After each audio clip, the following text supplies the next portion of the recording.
Welcome to My Friends Don't Know, a podcast about news and politics. I am your host and co-host, Kapi. This is episode number 16, and we're starting this off with an announcement. If you know anyone who this could help, or if this could help you, make sure to check out this information.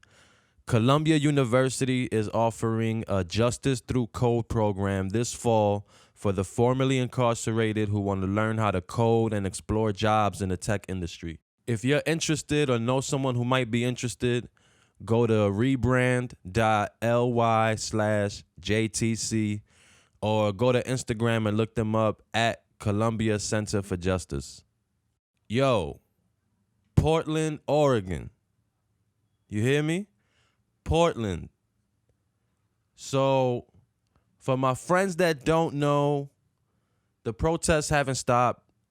Congress has yet to pass any real legislation addressing inequality and injustice and the issues that we brought up during the George Floyd protests. The coverage has mostly been reduced to select clips of whatever altercations occur, but there's still a lot of peaceful protests going on that, you're not going to see. They're not going to give it airtime on TV. But that happens. I see that happening every time we have mass protests like this. But you know what hasn't happened every time or any time?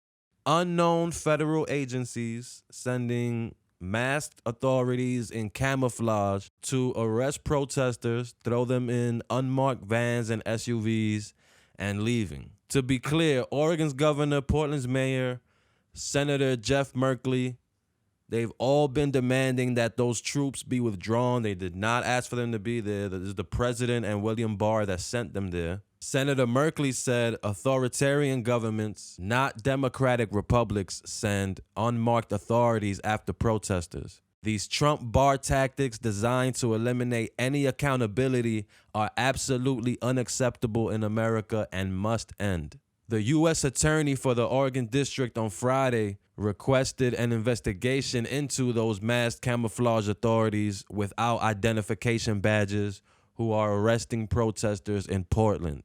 The request is aimed specifically at the Department of Homeland Security personnel. Those are the ones that, if you've seen on social media, those are the ones that have been captured on video arresting the protesters, beating the medics that are there to treat any injured protesters, and putting people in these unmarked cars and speeding off. This is serious. Like, if they get away with this in Portland, they'll get away with this in other cities. They're setting precedents right now. Barr started this when he gassed those peaceful protesters that were in front of the White House live on TV. I remember watching this. They were literally standing there holding signs up, and at a specific time, they just started pushing everyone back, gassing them. Everybody was confused. The news stations didn't know why they were being pushed back. That's when those reporters from Australia were beaten on video. There was video of them getting beaten with the batons. And then, come to find out, it was to clear the area so that Trump could walk across the street and take that photo of him in front of the church holding the Bible upside down. Then they lied about it and said that they never used chemical gas, it was smoke. Then admitted that it wasn't smoke, but it was a non-lethal agent. When in fact, the gas that he used on the peaceful protesters is a gas that is banned in war. The 1925 Geneva Protocol, shortly after World War I, banned the use of that gas in war. Now they're sending masked authorities to Portland. The U.S. Customs and Border Protection admitted to being one of the agencies involved in arresting protesters. And even their agents don't have names or a way to identify who they are. If they get away with doing this, they'll do it again and worse. Understand that. Now, before this even happened, a few weeks ago, I think it was July? When was the 4th? Whatever. In June, Barr accepted the House Judiciary Committee's invitation to testify. After previously ducking the smoke, he's set to testify on July 28th. This could be one of the most important moments in this country's history.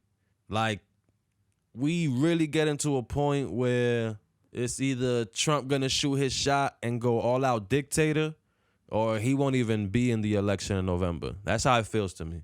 July 28th. And Barr could be impeached too. He should be 1 billion% should be impeached and investigated.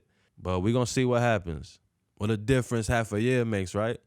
Trump was impeached in December and acquitted February 5th. 52 senators voted not guilty on the first charge, 53 on the second. Meaning a lot of what we're going through in this country right now, especially with COVID, could have gone way different. It's July and we're breaking records for daily cases. We were doing that in April.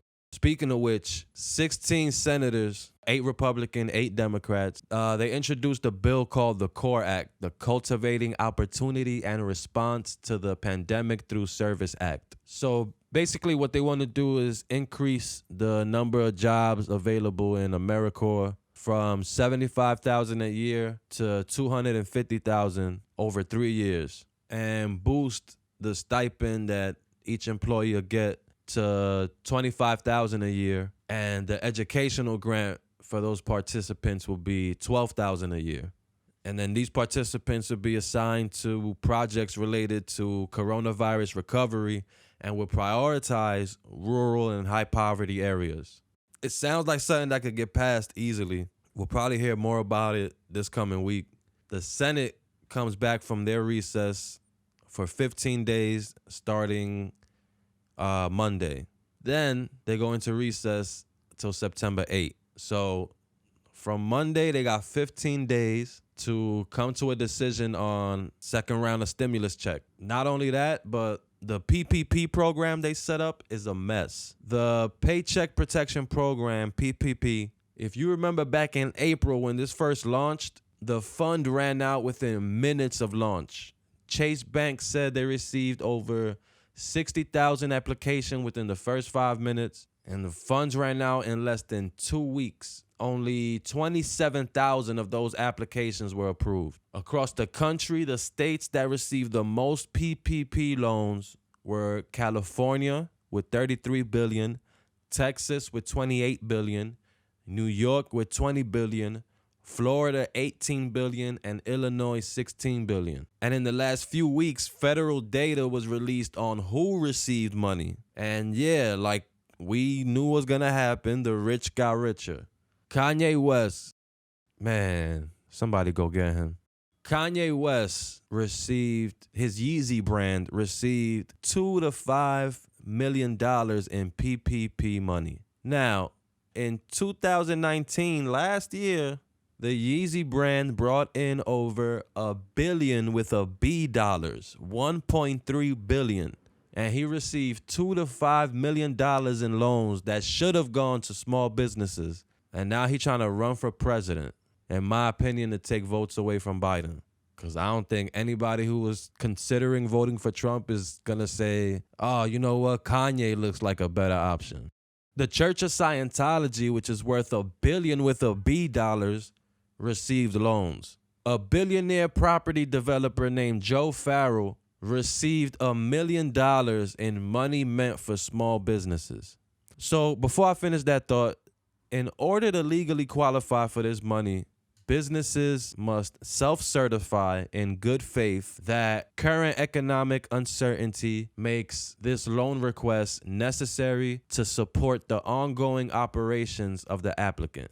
Key words here, self-certify in good faith, meaning you're going to trust me to evaluate myself and determine if I should receive this money. Joe Farrell, when Corona hit, rented his $40 million Upper East Side mansion to a family trying to escape COVID. He rented it to them for 6 months at $2 million and then turns around and applies for a loan because it would be necessary for his ongoing operations. Now, let's look at, and I apologize if I mispronounce your name, Kiwana Isam, the owner of Kiki's Love is Care, a home daycare facility in Illinois. In April, she applied and requested $2,000. Bro, $2,000 for her and her 2 employees. She was denied because of her credit, despite a provision in the CARES Act that waives credit requirements. $2,000, not 2 or 5 million like Kanye, also from Illinois. $2,000.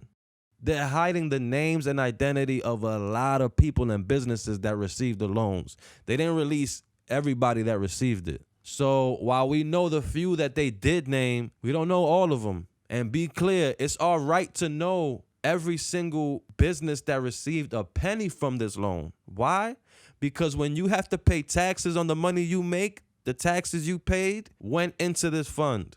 Be upset. Demand more from the people that we elect to Congress. Notice who only comes around on election year for photo ops. And notice who's out there in the trenches fighting with you. Hey, they only here for 15 days here. They only back in session for 15 days. In those 15 days, they got to come up with another round of stimulus. Put pressure on the elected officials that represent where you from. We seen how they do. They got money. They getting paid. They healthcare different than the ones we get. Put pressure on them to get it done. For the people and for the small businesses. To my friends that don't know, I hope this helped keep you informed. To my friends that do know, check me, man. Maybe I misspoke. I am your host and co-host, Kapi. Thank you for tuning in. I'll see y'all next week.